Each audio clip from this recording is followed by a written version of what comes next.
Magandang araw po. Ito po ang inyong lingkod, Christopher Moya Vlog.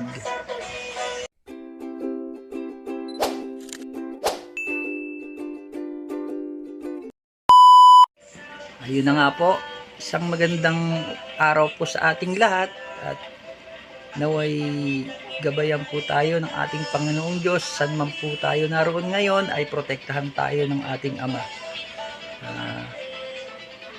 Ngayon po ay narito na naman tayo sa aming munting bahay dahil ako talaga ang nagbabantay sa akin at nag-aalaga sa aking bunsong anak.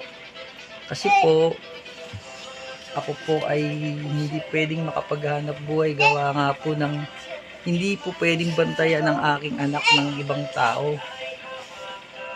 Hindi naman po pwedeng ang aking asawa ang hindi magtrabaho dahil sayang po yung pagiging regular niya sa kanyang trabaho. Bagamat yung trabaho niya ay hindi naman po kalakihan ng sahod dahil utility po siya sa isang LGU. Pero sa awa po ng ating Panginoong Diyos ay hindi po tayo pinababayaan. Hindi ko po makita si nanay yung pinost ko po nung nakaraan. Gusto ko nga po sanang ibigay sa kanya yung munti kong tulong kahit na napaka liit na bagay lamang po ay gusto kong ibigay sana sa kanya. Kaso nga lang po hindi ko siya makita. Kami naman po ng pamilya ko ay hindi rin naman po makakapagbigay sa kanya ng talagang pinansyal na malaki dahil meron din po kaming pinagdadaanan na pagsubok doon po sa aking bunsong anak. Kaya nga, ang sinabi ko po sa inyo, siya po ay meron konting delay at pinapatherapy po namin siya. Mga kababayan, sana po suportahan niyo po ang aking munting channel. Ako po ay naglalambing sa inyo na kahit sa mga ganong pagkakataon, sa ganyan po ay napakalaking tulong nyo na po sa akin na masuportahan nyo po ako. Sana po paki-like at paki-subscribe po, paki-pindot na rin po yung notification bell para kahit na simpleng mga vlog ko po ay masuportahan nyo.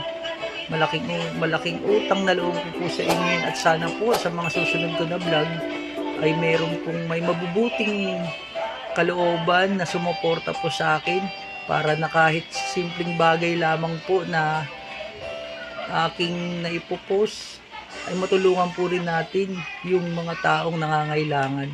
Ako po hindi mayamang tao, hindi simpleng buhay lang po. At gusto ko lamang po kahit na sa simpleng bagay ay makatulong po ako. Hindi rin po ako perfectong tao dahil ako po yung nagkaroon din minsan ng mga pagkakamali. Pero may kasabihan nga po na wala pong perfectong tao. Lahat po ng tao nagbabago. At saka lahat po ng tao ay mahal ng ating Panginoong Diyos. Lahat po ng nilalang ng Ama ay mahal na mahal niya. Sana po suportahan niyo po ako. At para po sa aking bunsong anak na si Gabriel Moya. Salamat po. You're my sweetest addiction. You're my strongest inspiration. And I love you. It's true. There's no mountain I could not climb as long as you are mine. And I thank you for being you. I'll be your best friend. I'll be